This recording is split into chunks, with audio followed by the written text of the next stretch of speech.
இன்னைக்கு தம்பியோட lunch box பார்த்துடலாம். காலையில் பிரேக்ஃபாஸ்ட் பார்த்தீங்கன்னா நேற்று நம்ம பச்சை பயிறு தோசைக்கு மாவு அரைச்சிருந்தோம். அந்த மாவு இருந்துச்சு. பச்சை பயிறு தோசை, கறி குழம்பு, காடை குழம்பு, நேற்று வச்ச காடை குழம்பு. மத்தியானம் லஞ்சுக்கு பார்த்தீங்கன்னா லெமன் சாதம், உருளைக்கிழங்கு பெப்பர் ஃப்ரை. மத்தியானம் ஸ்நாக்ஸ்க்கு தம்பிக்கு பிடிச்சது, தம்பிக்கு இன்னைக்கு ஸ்பெஷல் அவல் லட்டு. அவ குட்டி பையன் கிடையாதா? குட்டி பையன் கிடையாது. குட்டி பையன் எப்போ ஸ்கூலுக்கு போவ? இப்போமா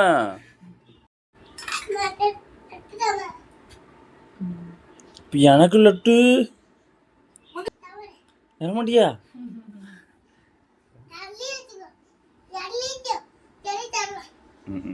அதுலேயே வச்சுக்கணுமா? சரி கொடுப்பாங்க. சரி சொல்லுங்க. சரி, நம்ம வீடியோ பிடிச்சிருந்துச்சுன்னா லைக் பண்ணுங்க, ஷேர் பண்ணுங்க, கமெண்ட் பண்ணுங்க, சப்ஸ்கிரைப் பண்ண மறந்துடாதீங்க. Bye friends. Bye friends.